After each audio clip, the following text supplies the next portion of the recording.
Olá, eu sou a professora Elma, Física. Vamos estudar sobre eletricidade. Iremos começar com uma introdução ao assunto. Introdução à eletricidade. Os fenômenos elétricos são todos aqueles que envolvem cargas elétricas em repouso ou em movimento. As cargas elétricas em movimento são os elétrons, que são as cargas negativas. Observe esta figura, a primeira figura. Um esquema representando um átomo. No núcleo do átomo estão os nêutrons e prótons. E na eletrosfera, girando ao redor do núcleo, estão os elétrons, as cargas negativas. Observe a segunda figura abaixo. Imagine que você tem um condutor, que é o fio metálico de cobre, por exemplo. Esses elétrons percorrem esse fio. De que forma? Pense na água percorrendo um cano. Quando você tem um cano com água, se você inclina esse cano, a água escorre pelo cano. De maneira análoga, se temos um fio e estabelecemos uma diferença de potencial entre as duas extremidades, potencial A e potencial B, esses elétrons correm pelo fio, caracterizando assim a eletricidade. A importância da eletricidade vem da possibilidade de se transformar a energia elétrica em outras formas de energia, como a energia mecânica, associada ao movimento, a energia térmica associada ao calor, a energia luminosa, quando acendemos uma lâmpada, etc.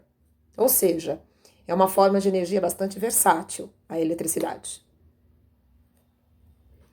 O estudo da eletricidade pode ser dividido em duas áreas. A eletrodinâmica, que estuda justamente as cargas em movimento, os elétrons, essa eletricidade da tomada, e a eletrostática, que estuda as cargas paradas, como quando você toma aquele pequeno choquinho, quando coloca a mão em alguma superfície eletrizada.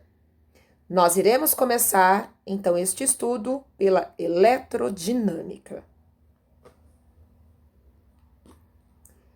Ordenando aparelhos elétricos. O que diferencia um aparelho elétrico do outro? Como podemos classificar os tipos de aparelhos elétricos? Na física, existe uma forma de separarmos os aparelhos elétricos em algumas categorias. Vamos observar. A tabela 1 mostra uma forma de como os aparelhos elétricos podem ser classificados. Na primeira coluna, estão os aparelhos resistivos. A palavra resistivo lembra resistência, resistência elétrica. O primeiro aparelho, como exemplo, o chuveiro elétrico. Um chuveiro elétrico, ele possui uma resistência, como se fosse uma molinha no interior do chuveiro. A eletricidade, os elétrons percorrem essa molinha, provocando um aquecimento deste material. E, aquecendo o material, aquece a água. Essa molinha é a resistência. Então, o chuveiro é um aparelho resistivo, onde a resistência aquece a água.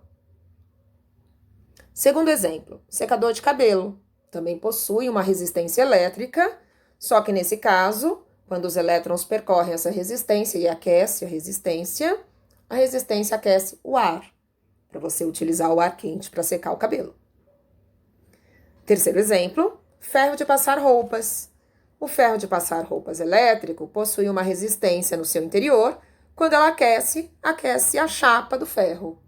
É um aparelho resistivo. E outros aparelhos que tenham uma chapa, como um grill. Quarto exemplo, não é tão óbvio. Uma lâmpada incandescente. Então, tem que ser especificamente esse tipo de lâmpada para ser considerado aparelho resistivo.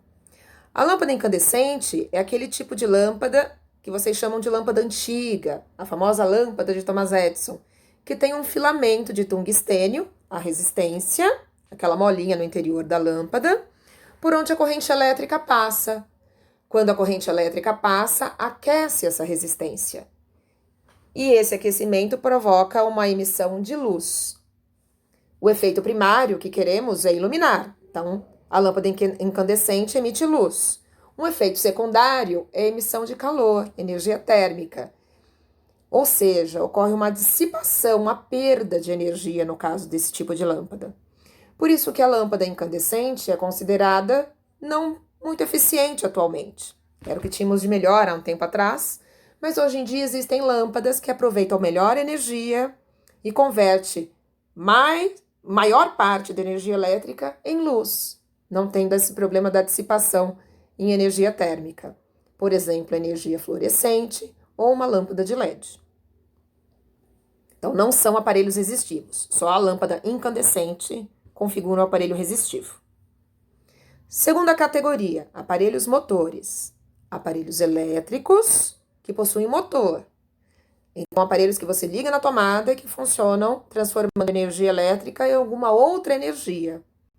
Essa é uma categoria bem óbvia. A maioria dos aparelhos que você pensar, aparelhos que tem na sua casa, podem ser considerados aparelhos motores, como liquidificador, batedeira, aspirador de pó, ventilador.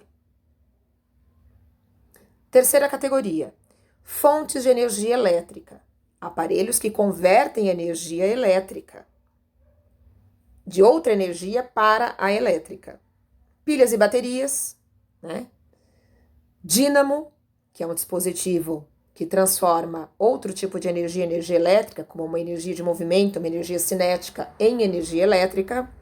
Gerador, pode ser, por exemplo, um gerador que transforma o diesel ou a gasolina em energia elétrica. Esses exemplos são fontes de energia elétrica. Quarta coluna. Comunicação e informação. Aparelhos elétricos que servem para comunicar e informar. Rádio, celular, telefone, computador e etc. Quinta categoria. Componentes eletroeletrônicos.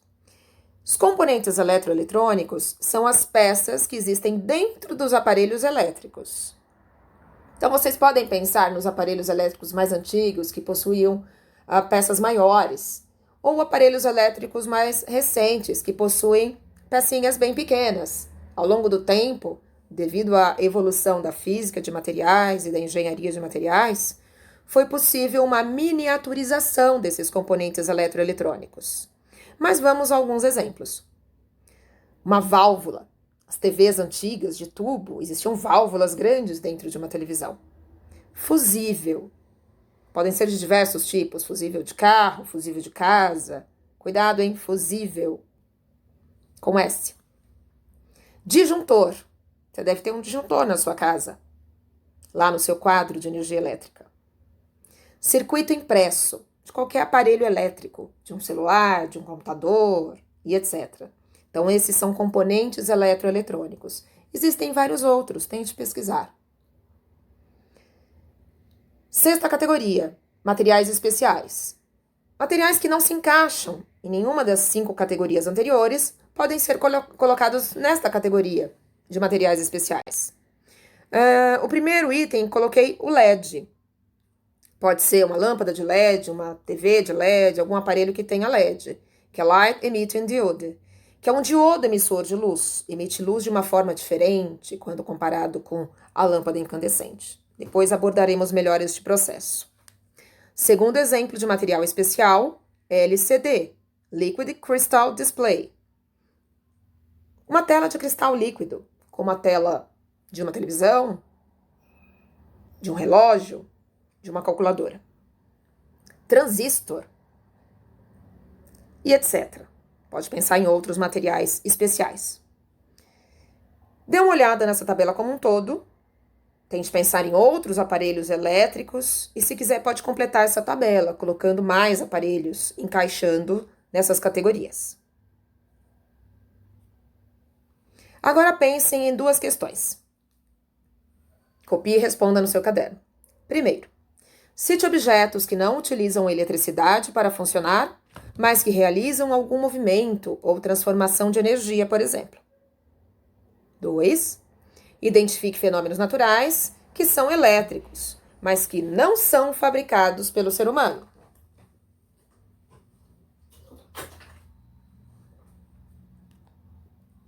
Vamos lá, vou fazer alguns comentários. Você não precisa ter colocado exatamente esses exemplos, mas vamos lá.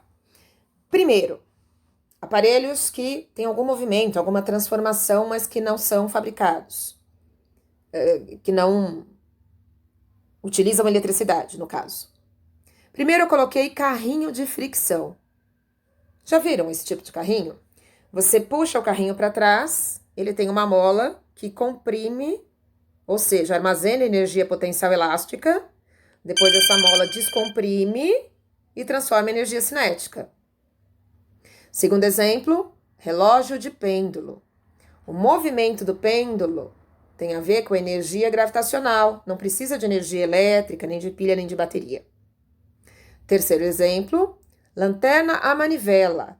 Ela transforma a energia do movimento que você faz com a sua mão, girando a manivela, essa energia cinética, em energia elétrica, para armazenar na bateria e depois transformar em energia luminosa. Então, esses 3 exemplos não utilizam energia elétrica. Segundo exemplo. Segunda questão.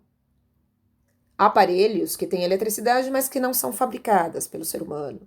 Raios e relâmpagos, né, conseguem ter descargas aí de milhões de eletronvolts na atmosfera.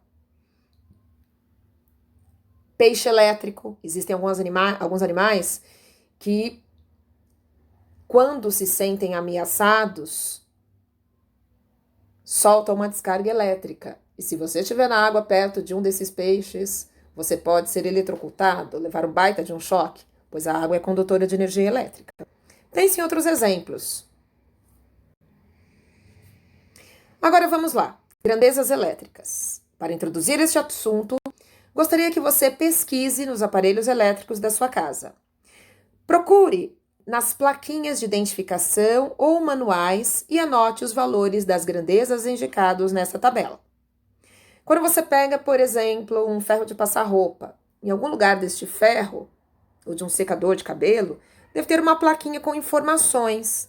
Então, escreva na primeira coluna o nome do aparelho, ferro, secador.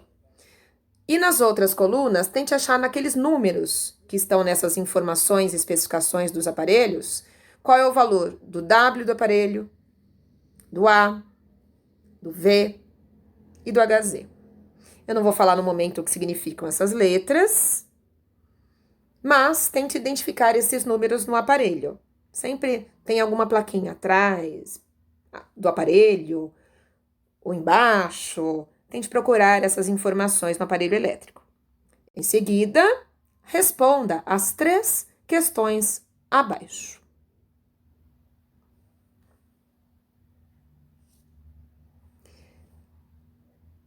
Na próxima aula, começarei justamente comentando a segunda tabela.